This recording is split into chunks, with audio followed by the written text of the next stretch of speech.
Hello and welcome to Literary Notes, a podcast by the Washington Talking Book and Braille Library. I'm your producer, Nathan Ureta. May is Asian and Pacific American Heritage Month, and this year we're closing it out with a very fun conversation. E.J. Ko is a Korean-American translator and author. Her memoir, The Magical Language of Others, is a poetic glimpse into her life, starting from her parents leaving her in the States to pursue a job in Korea, to falling in love with poetry in grad school. Her debut novel, The Liberators, tells the story of a Korean family across 4 generations.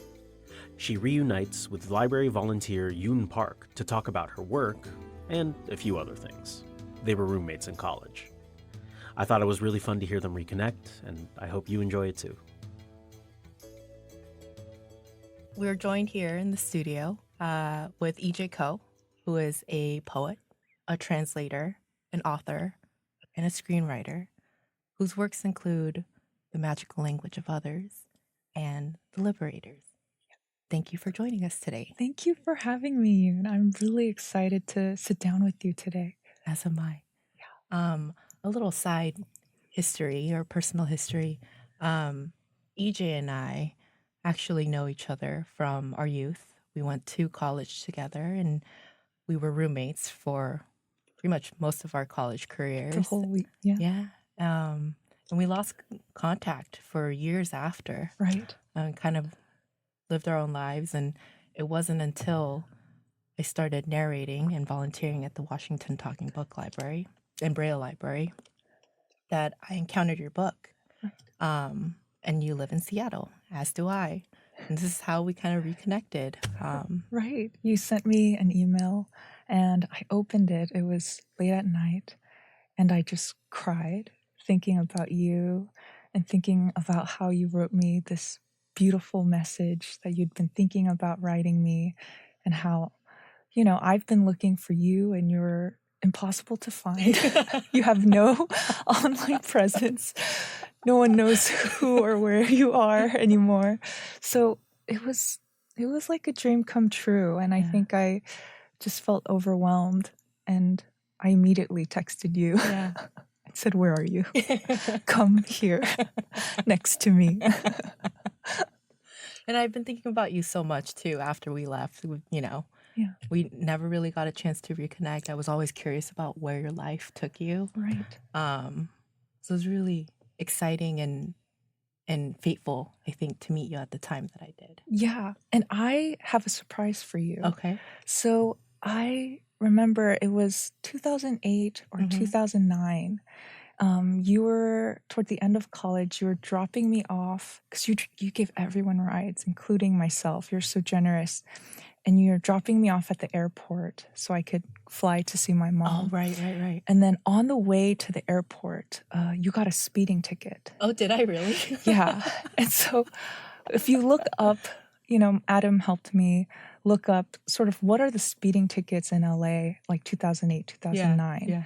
And I think it's about $15 if it's under 30 miles. But once you get to 15 to 30 miles, it's $70. Yeah. Over speed limit. But I don't remember ever paying you for that speeding ticket. And it's been on my mind for decades. Really? So I have here... No, you didn't. I brought you $100 to cover for the speeding ticket. Plus interest. Plus interest. Yeah.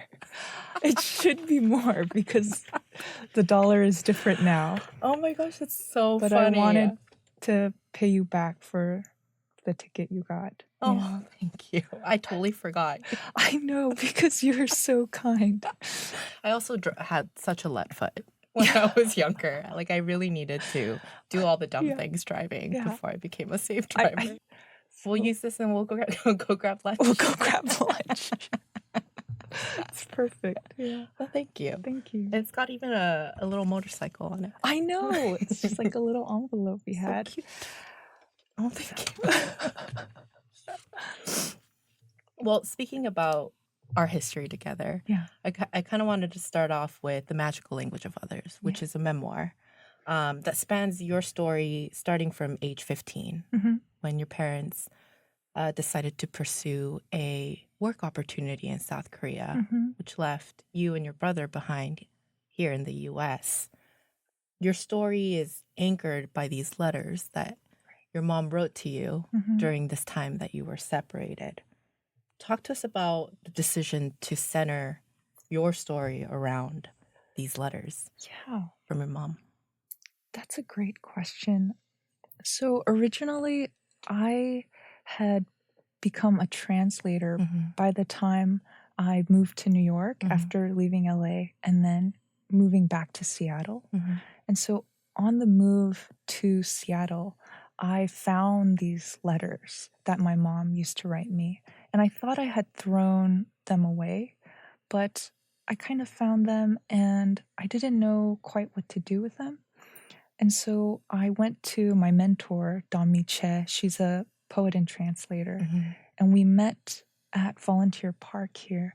And I showed her the letters and she told me, well, I think your job is to translate them, you know?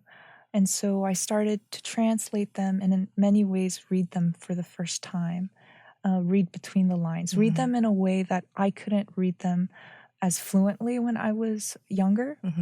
And so the book actually began as a book of translations. It originally was only the letters, all translated. And it only had a 2-page introduction that had the content of the entire memoir in it. And so I think over time what happened was that the letters were always so important, but what was important was also those 2 pages that expanded into 200 pages. And then they were now anchored, like you said, by just a few of the letters that covered the expanse of the subject and the content of the rest of the letters. And that's how it became a memoir. And it's a really intimate book. Yeah. And you worked as a translator for other bodies of work. Right. Talk to us about the experience of translating something so personal to you as an individual and then as a daughter and then also as an author. Right. That's so beautiful. When I first learned translation, I was in New York and I was taught translation in a really, the way that I was taught was having the translation almost be literal. So having the original translated into English as if it were written in English.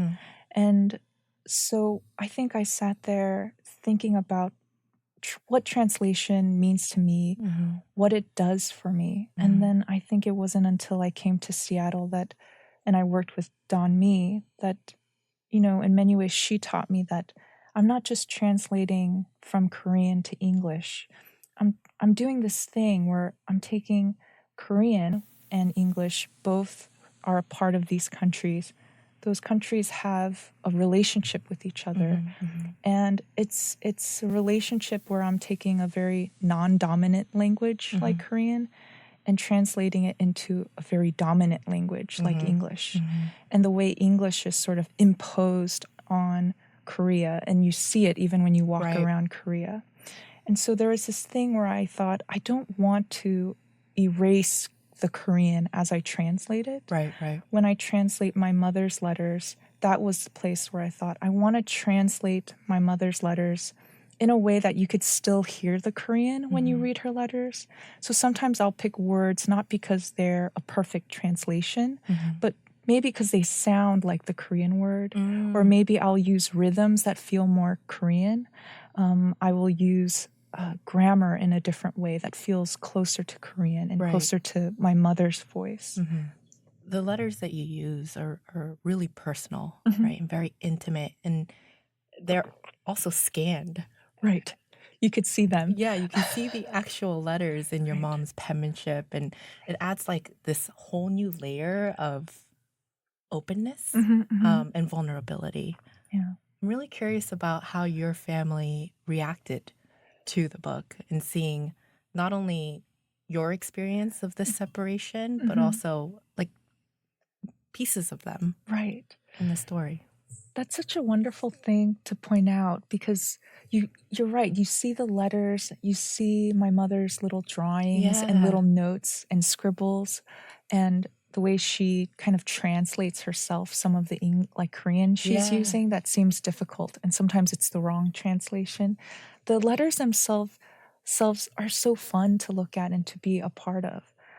And I think with my parents and with my brother, when they read the book, the reaction was surprising for me because in many ways, leading up to the publication of the book, I I had an idea of maybe what scenes and what parts of the book they might feel upset by. Mm-hmm. But it turns out that they were never upset Mm-hmm. or they never resisted any of the scenes that had them in it. They actually thought those were quite accurate for each of them. They really appreciated that. The thing they were upset about was reading the scenes where it's just me and I'm alone. Yeah. And I think for them, they just didn't know that that's what I was going through. Mm-hmm. They had no idea that those were my thoughts and those Mm-hmm. were the thoughts I was having because it was happening right in front of them. Mm-hmm. And so I think for me, it was a lesson in knowing leading up to my work and writing that I just don't know. I don't know what anyone's reaction would be because it was so opposite Mm-hmm. from what I thought. Mm-hmm. I loved how this book kind of felt like the action of looking through a box of photographs, right? And this is kind of the inception point for the story, right? Like exactly. you found these letters, a box of photographs with sepia tone loving, and you're just going through them, right? Exactly. And yeah. it also kind of feels like you're just flipping through memories. Yeah. And I guess for me, it felt like an abridged summary of what your life was like after you know after and before after college and before, because those are I've only known you kind of in the middle. I know. But it was, and I've heard stories about what happened after or what happened before and kind of all these things that ground you or motivate you. But it was really interesting to see it painted the way that you remember it in your head. Exactly. And it really made me think, not only reminisce about our times together or just you as Angela, this is who I know you by, right? Exactly. In college and as a dancer and as a vibrant college student. But also some of those moments that are quieter that I feel like I was around for, but maybe never really noticed. And it just carried such a deeper weight. I just felt like I knew you, I got to know you in a way that I never got to know you, even though we were so close. Yeah, that's so wonderful. I was curious about your experience reading the memoir because you were there for a lot of the times when I'm in college and I'm starting to dance. Yeah. You were on the dance crew with me. Yeah. You know, I went to your audition. I auditioned and then I went to your audition. Yeah. We were on the crew. It was the hardest thing we'd ever done. I still think it's one of the hardest things I've ever done, was just dancing all night long in a cold parking garage. Eating fries. Eating French fries and hot Cheetos. French fries, hot Cheetos, and then dancing for 8 hours. Yeah. And or then like going pop to over class. To Lee's or something. That was tough. That trained me. It hardened me. But it was so fun. And you were there for when I quit the dance crew. I joined the alumni crew. Yeah. And then I started writing.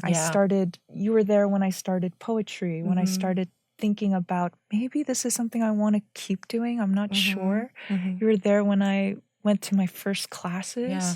So yeah, it's pretty incredible. Because you I don't know. It must have been wild to read through that. Yeah. What did you think of the dance scene? I know it wasn't very long, but there was a little bit of our hip hop dance crew experience. Yeah. Wow.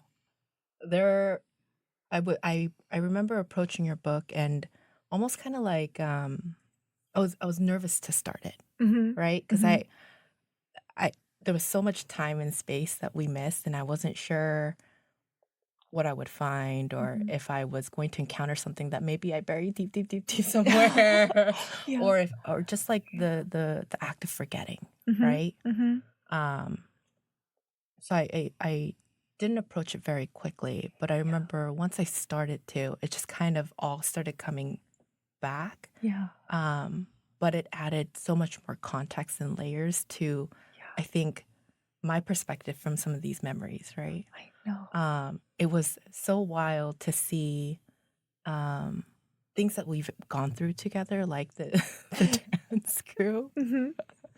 And, we were there day in, day out, practicing in front of mirrors and, dancing while we're walking to class and staying up all night and doing the silliest things.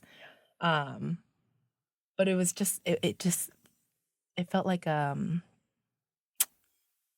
shout out, right? Yeah.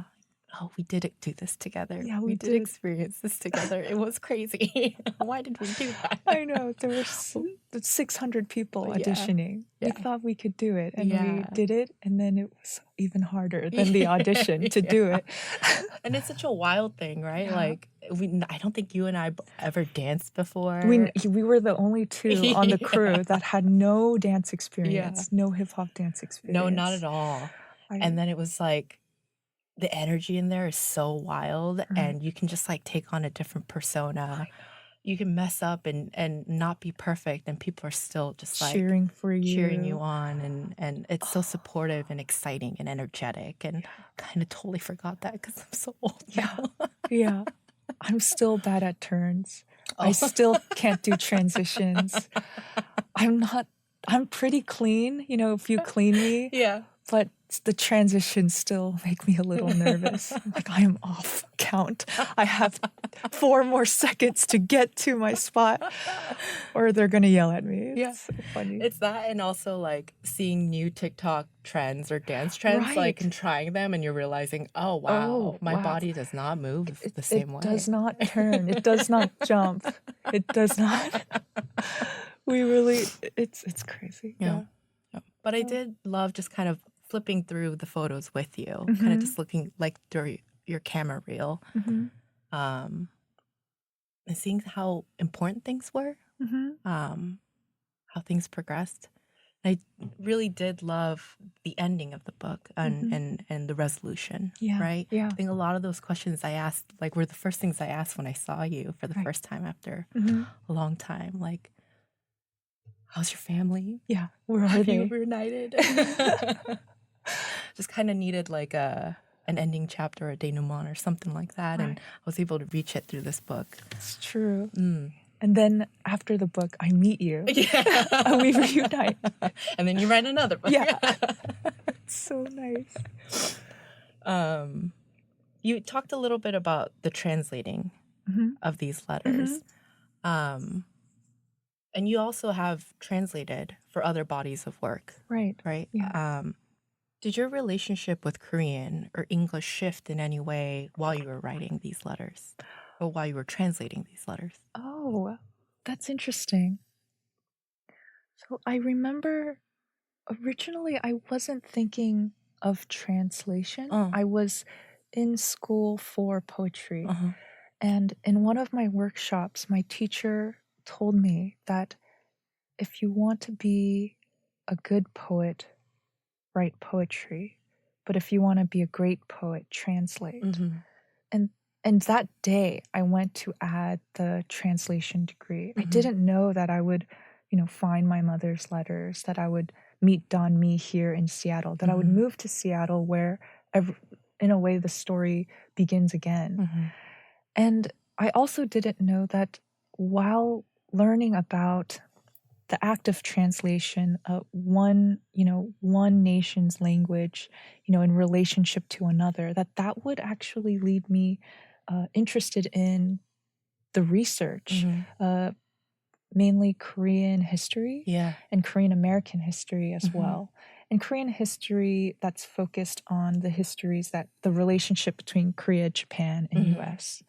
So in a way, as I was translating the letters, many things happened in that after the memoir, I mean, as I was finishing the memoir, I was actually already enrolled in the program here at UW, Oh, where I okay. was researching Korean and Korean American literature, but also history. Mm. So I think translation, if I were to say poetry gave me a way to speak, gave me a sort of language, translation did something where it showed me how to get into research. Translation led me to, in the end, pursuing my doctorate work at UW, because I don't think I would have gotten there without the work I was doing with translation. That's amazing how one thing leads to another. Yeah, I don't know how it works. Yeah. But it does. Yeah. And you're like, starting these things way back that are going to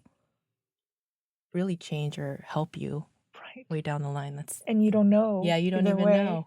Yeah. That's wild.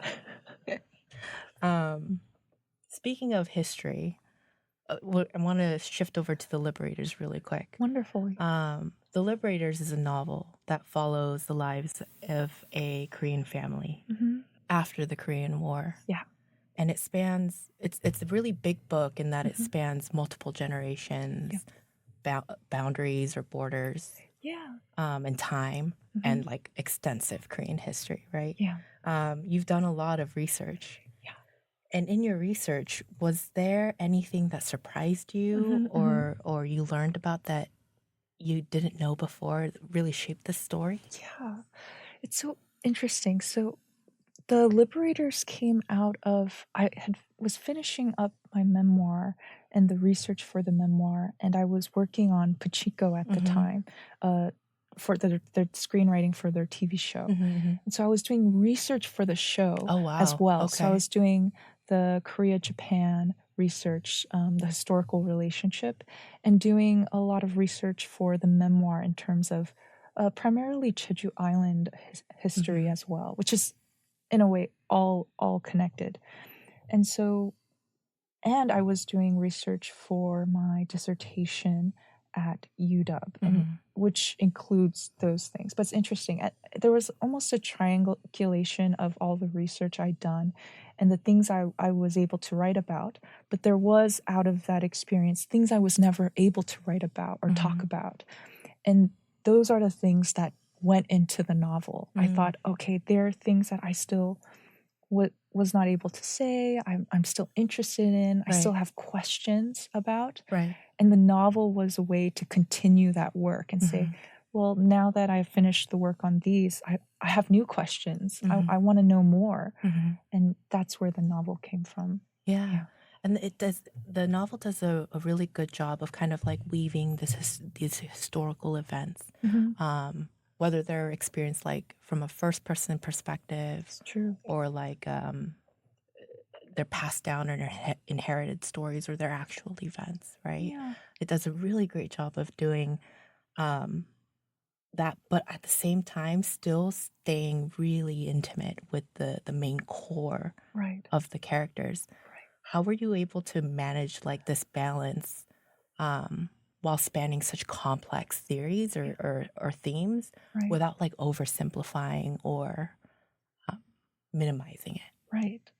I think going into the Liberators, there were some, and I think you're picking up on this, there were some core things that I wanted to maintain throughout the book. And I think one of them, it's one of my favorite quotes by Terence, he a playwright, but it's the translation is "let nothing human be alien to me," and in that it meant I didn't want to just give the testimony of the characters and who we deem as good or bad, right or wrong, but I wanted the perpetrators to have a testimony in there as well.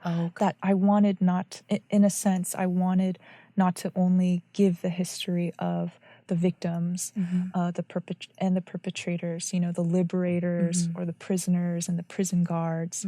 That's why we have the guards, and we have different testimonies that make up the whole story. So for me, it was important to consider, and this is something Elizabeth Rosner is another writer and researcher, but she says that our human lineage is a braid, and it's a braid of both destruction and restoration. Mm-hmm. And they seem like opposite things, but they go together. Yeah, they're one and the same. Exactly. And so I wanted those things to be reflected in the book. Mm. Yeah. That's wonderful. Yeah. Yeah, no, that's it.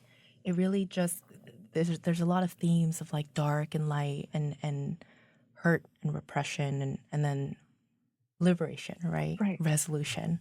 And it does a really good job of balancing that in so many different tiers, like personally as an individual, as a in relation to one another and roles, but then also like even more globally, like as a Korean or as a Korean American. Exactly. In different parts of history, because that also changes. Yeah. I thought it was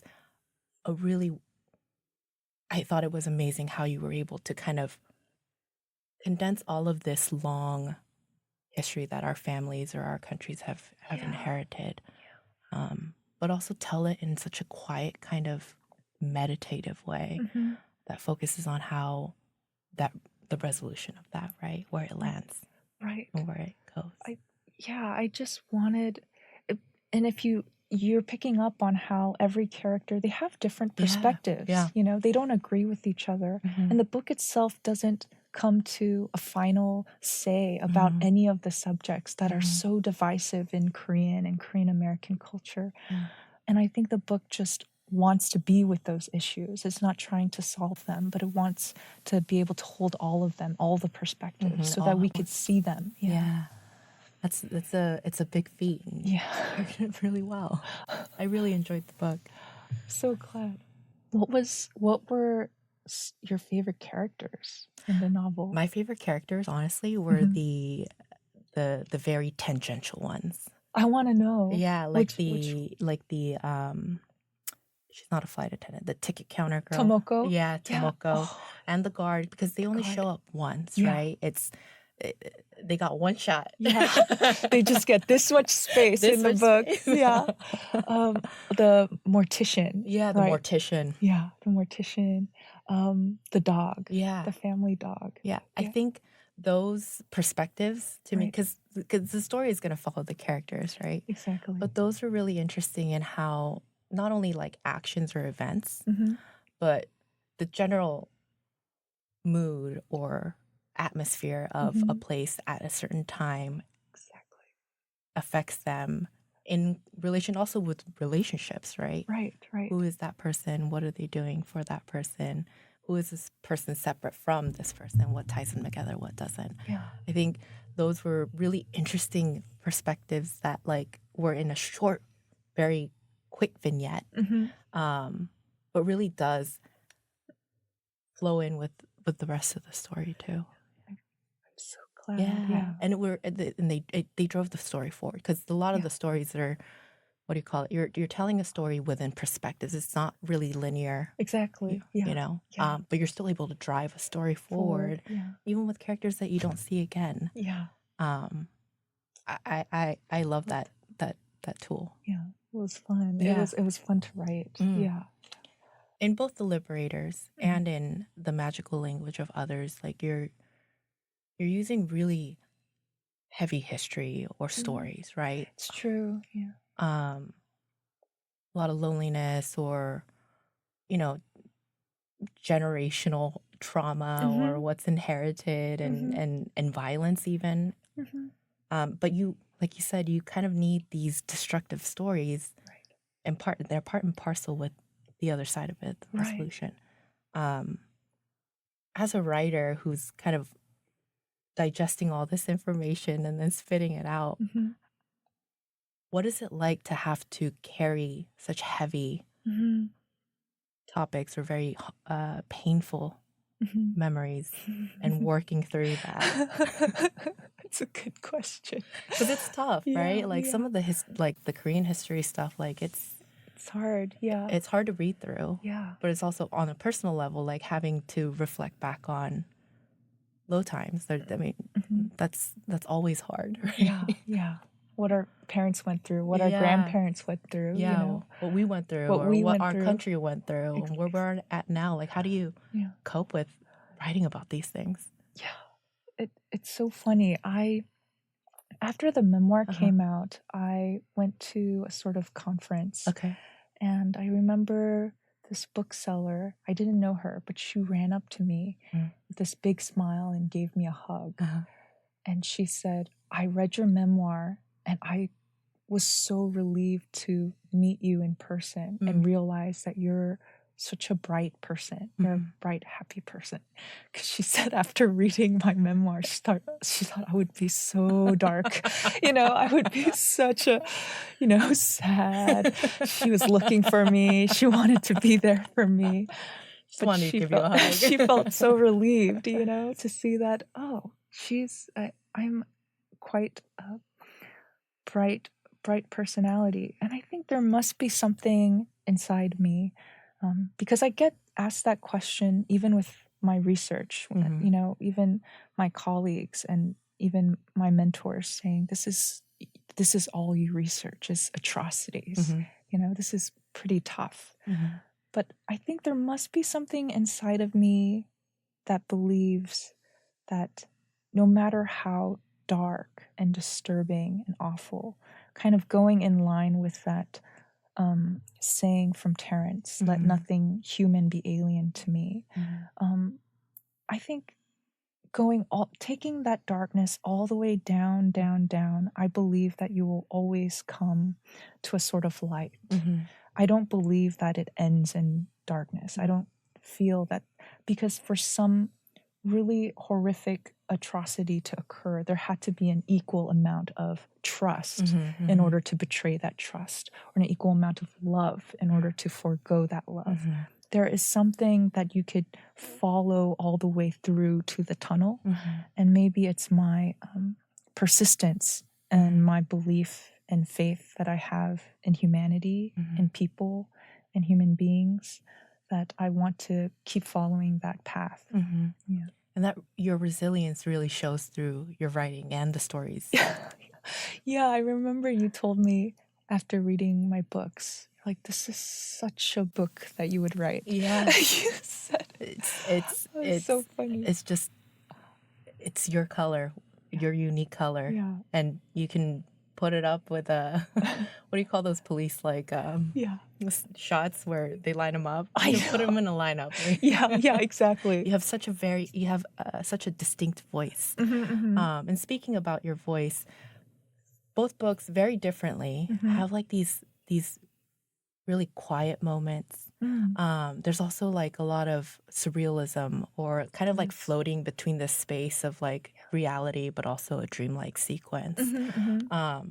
And your background is as a poet. Right. How has your background as a poet shaped the cadence or the tone of other bodies of work or other genres? Yeah.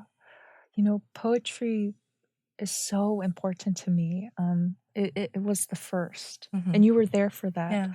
In a sense that my teacher taught me about magnanimity, and I had no idea what that meant. I didn't know what poetry was, but the idea that, I wrote these poems about my mother, about my mom, and she said, you have to forgive your mother by the end of the poem, or the poem has to forgive you for not. Otherwise, it's not a poem. It's a journal, or it's a diary entry. But a poem has what you call a turn, and it's that moment, sometimes in the last line or the second to last penultimate line, but it has to have that turn, some sort of insight that you couldn't achieve at the beginning of the poem, that you are pushing yourself to see by the end of it. And so that turn, I brought it into everything I've written so far. So even with the novel, I'm looking for the turn in every passage, or the turn in a relationship, like the mother-in-law and the daughter-in-law. What is the turn of this chapter? What is a really big turn in the circumstances of these countries? Or what is the turn at the end of the novel? And so I just brought that idea into prose form, and I did it many more times over. Yeah. Yeah, that sounds like a lot of work. Especially with like a poem, because it's different in length. Yeah. To be able to carry that in a novel, something much more long form? Yeah, it was tough. It was tough. I had read The Liberators again, or for the first time recently since it'd come out. I've only read the version I was last working on and then submitted to my editor. And then when the book came out, I never read it. Or I just have, same with my memoir, I just don't look at it. I never watched the episode on Pachinko. I just believe it's out there. It's not mine anymore, it's living its life. Yourself, yeah. But I read it recently for something. I had to read it. And it's interesting that I have changed in many ways because some of those passages, they are so disciplined, and even like the passage itself almost seems like there's line breaks, and there's like a rhythm to it, and I just think, oh, you too much. Unji, I read it and I was like, Unji, calm down, too much. Like you spent too much time on these 8 to 10 lines, just too much. I think, I just look back and I think of who I was when I was writing that, and I feel bad for her in a way. I just want to go to her and be like, it's okay. Move on. It's like body dysmorphia, but for like your own work. Yeah, too much. It's just like, it's good. Trust me, it's good. Just move on. Don't come back and be like, I could see that. I could see what I had put myself through or what I had gone through to do that. And I think I'm going to be a lot more gentle going forward. For the untrained eye, right? I'm not a poet. This is not. I consume media as to entertain, right, or to think. And I can tell you, I did not see any of those criticisms that you're noticing about yourself. I actually thought like. I really like those moments, those surreal moments, because it's not direct. You take what you want from it, right? And it paints and sets a tone for whatever theme or feeling we're trying to explore at that time. I thought it was quite beautiful. Oh, I'm so glad. It's for you. It's for you. It's not for me. And the form of it is fun, right? I think it is. There's something nice about like reading a book and then you're like, when you open a book and you see pictures or you see like the formatting of it being a little bit different, it's exciting. There's something different about it. Right. There's like the picture of the tiger or there's like the prison guard and the prisoner having that dialogue. Back and forth. There's like a few interesting choices in there. I thought stylistically it was a really great choice. It was very interesting. And beautiful. It's really pretty. As a narrator, though, it can be a little difficult to try to because you narrated the book. Wow. I guess as a poet or as an artist or author, when you're thinking about ideas or at the creation stage of things, how do you recognize what form your work is going to take? Because you're kind of a jack of all trades, right? Like you've done a lot of different types of work. That's so nice. And by the way, these questions are so incredible. I just want to thank you. No, I'm serious. It's like, wow, you are so. Thank you so much. You're so thoughtful, and you read it so deeply, and I can't tell you how much that means to me. Because even, I write the stuff and then it comes out and I still feel like I'm in a workshop. I'm sharing it for the first time and I don't know what people will think. And most of the time I just don't think about it again. So sitting here and talking to you about these works, especially The Liberators, I really didn't talk about The Liberators much because I was having a baby. I was pregnant and having a baby and I was pretty sick the whole time. So it feels like sitting here talking to you about it is such a gift to me. So thank you so much. Yeah. It was a gift to read them.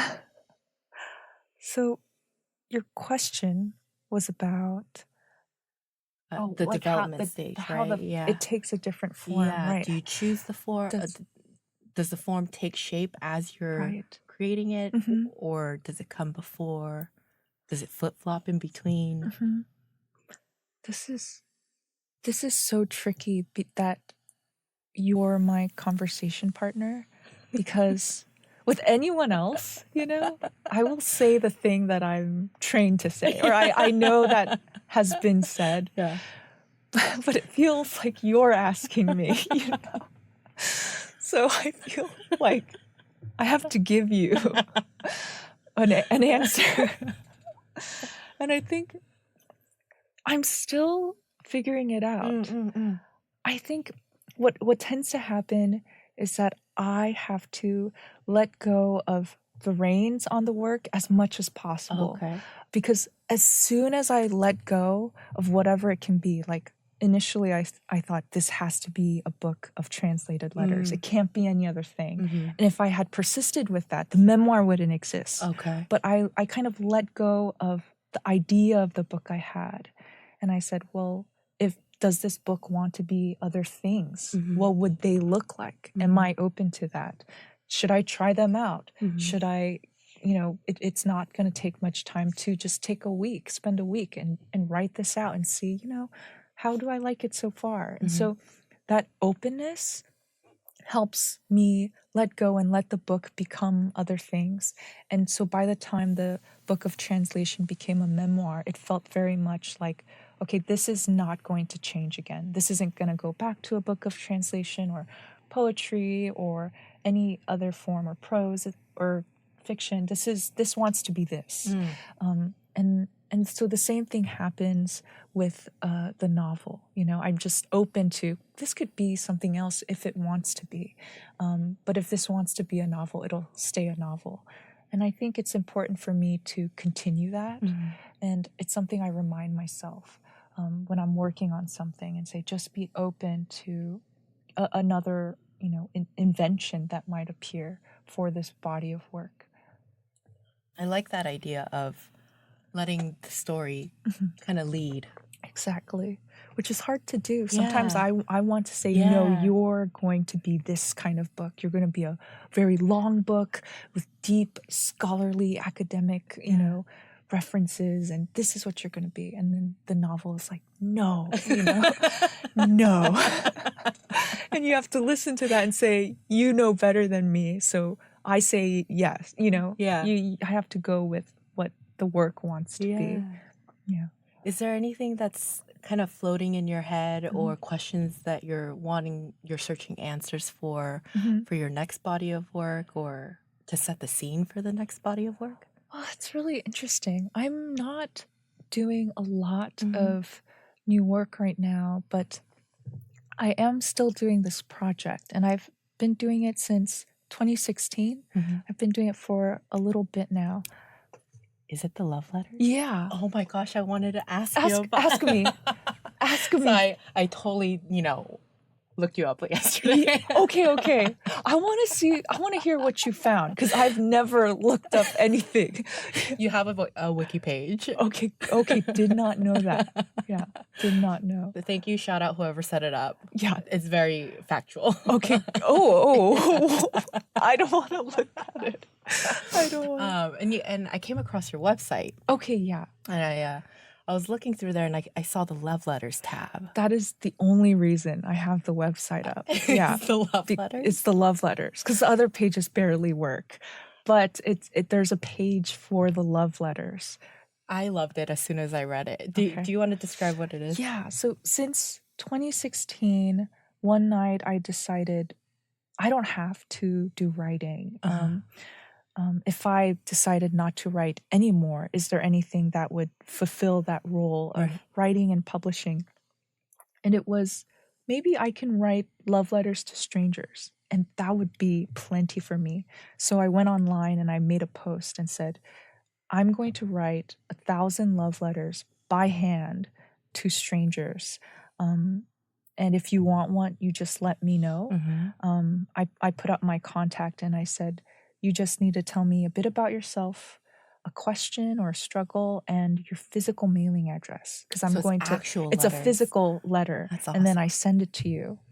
And so I didn't think anything of it, but the next day I woke up and I got requests for letters, not only all over Seattle, but all over the world. Wow. And I realized I got to get started. And so I've been doing that. And now I've sent recently, I think, 764th love letter. And You're so close to there's that thousand letter mark. close to Yeah. 1,000. And so these days, I'm thinking about what that's going to be like getting to 1,000, but I still do it. Anytime I have a moment, I'll sit down, I'll read a request for a love letter, I'll write it by hand on, black ink on just a plain paper, fold it up, put a stamp on it, and send it out. Yeah. That's awesome. So not only when we say jack of all trades, like you really are. That's really nice to say. Yeah. Personal letter, love letter, giver. Yeah. I think that's something I can do. I think I figured out that if I can't do anything else, this is something I can do. That's beautiful because it's just a personal connection with one other person. Exactly. And they have like a physical artifact of that. Yeah. It kind of feels like an extension of your memoir. It's so interesting. Yeah, right? I've heard that before and I never connected it, but I should have. Yeah. But I didn't realize the connection, that it's letters. Yeah. Yeah. So the story continues on the in real story life. continues. It's so funny. I feel that way with the memoir. I mean, looking back, and if you read the memoir, the connections are so obvious. Like this counselor is leading me toward poetry, and the poetry leads me to the or like, finding myself, finding friendship, finding dance, like all ways to express myself, leading me to poetry. It seems so clear looking back, but at the time, and maybe in this moment, I just have no idea. Right. I cannot see. I do not see the connections. I'm like, I don't know where this is going, but let's go. They say hindsight is 20/20, right? Yeah. Did not know. You asked me before, like, what I thought about your memoir and what I took from it in certain sections. I want to know. I did. I remember reading your memoir and almost it feeling like, yes, it's your story and kind of looking through photographs of what you've gone through, but it also was very much like a mirror, right? Because the way your mom writes is kind of like the way all Korean moms write. It does. Yeah, it's true. Yeah. And the like things how they she speak. says, like be happy, eat well, sleep well. Yeah. I'm proud of you, or I'm proud of you. or just giving life advice or apologizing, or the story of this idea of like, I want to come back and be reincarnated as your daughter. These are things that like our family care of. Yeah, this is what they say. And it just kind of, I remember reading it and feeling like I'm getting closer to my own mother. Oh, even though these are not letters that are addressed to me. She is not my mother. Yeah, but she's kind of speaking on behalf of many Korean mothers and what they want to say. Maybe they didn't say it, but because she's written it down, because these aren't necessarily things my mother would tell me in person. Right. But because it's a letter, there's so much more being said. Yeah. And so I can see how, in many ways, it's the voice of a lot of Korean mothers wanting to be closer to their daughter, being careful around their daughter, wanting to say these things. And the relationship between your mom and you. And me, And then also in extent, their mothers and their mothers, right? Because that's exactly. It's a very much Korean thing. Right. Yeah, seeing my mother as her mother's daughter and her relationship to her mom being like, whoa, Yeah. It just felt like a really big meditative reflection for my own mother and my own relationships with her, especially now too, because my sister just had her first baby. Right. And a little girl. Yeah, little girl. My mom is doing the very traditional thing of helping my sister out and all of the things. But the one thing that my mom is constantly saying is how she's thinking about her own mother. Oh, during this time, remembering what her mother did when she was helping raise either me or my sister, or things that she's done, or things that she said, or things that she's felt. And I feel, I don't know if it's a Korean thing, but it felt really raw to like see that kind of lineage or thought process from our own mothers kind of handed down. And we're going to hand these down. Yeah. Do you remember your grandmother? Or? Not really. Not really. Yeah. Okay. Yeah. And so it's like when your mom tells you these stories, those are the stories you have. Yeah.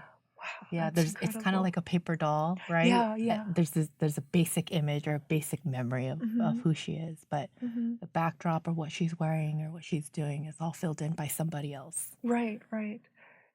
And it makes a big impact. Like I didn't know my mother's mother, but in the book, the story with June and Lee. Yeah. But when I learn more about stories about my mother's mother, it's like I Yeah. could really see her in my own mother. And in Yeah. a way, getting to know my mother very deeply was a Yeah. way to also get to know her mother.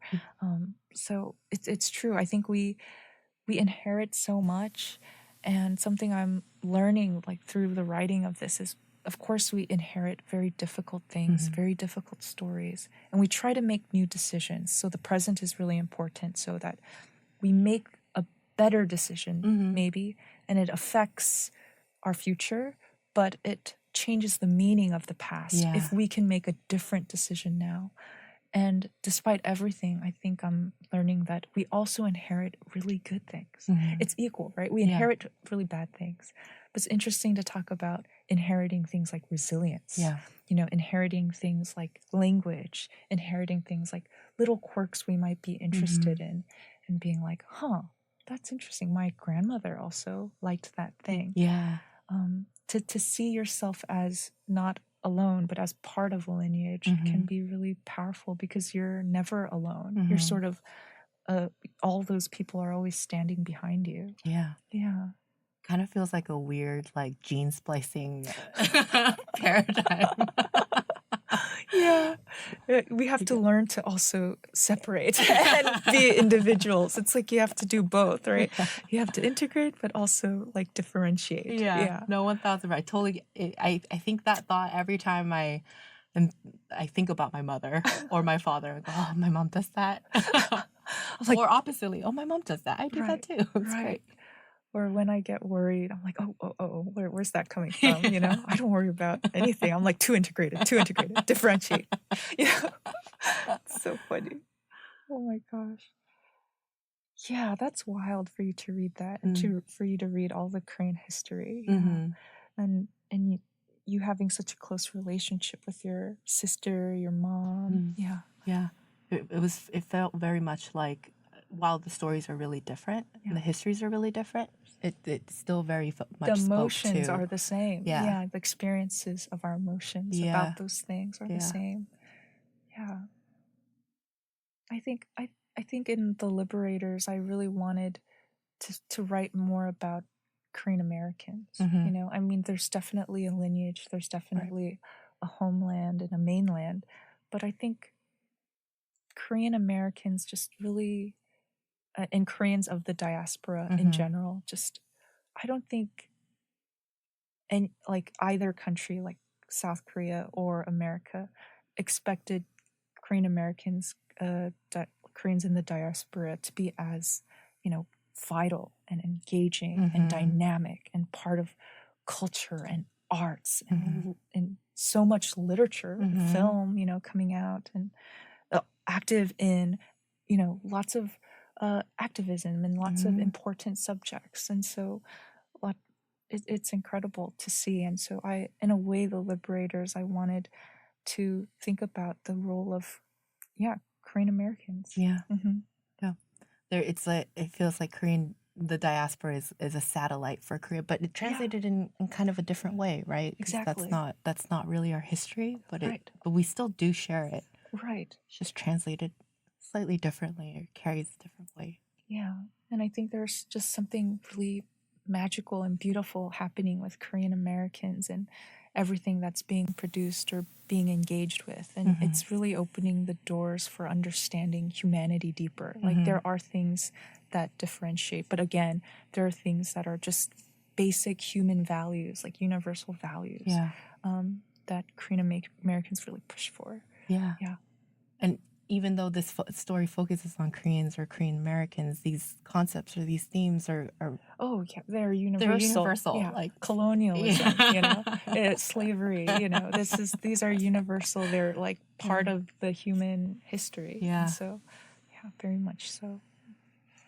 Well, Mm, EJ, Angela, thank you for spending the time with me and with us and Thank answering you. such personal questions, Thank you, intimate you. questions. It was so nice to sit down and talk with you, and we're gonna go get lunch together. Oh, let's Yeah. go.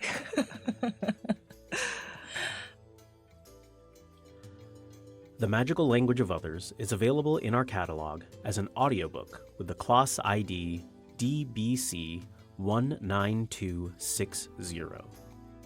The Liberators will be available in our catalog sometime in the future. We'll let you know in a later episode when you can find it there. If you have any questions or comments about the library, or to see if you qualify for our services, visit WTBBL.org, or call us Monday through Friday from 8:30 a.m. to 5 p.m. at 206-615-0400, or toll free at 800-542-0866. This episode of Literary Notes is a production of the Washington Talking Book and Braille Library, based in Seattle, Washington. I'm your producer, Nathan Ureta. Thanks for listening.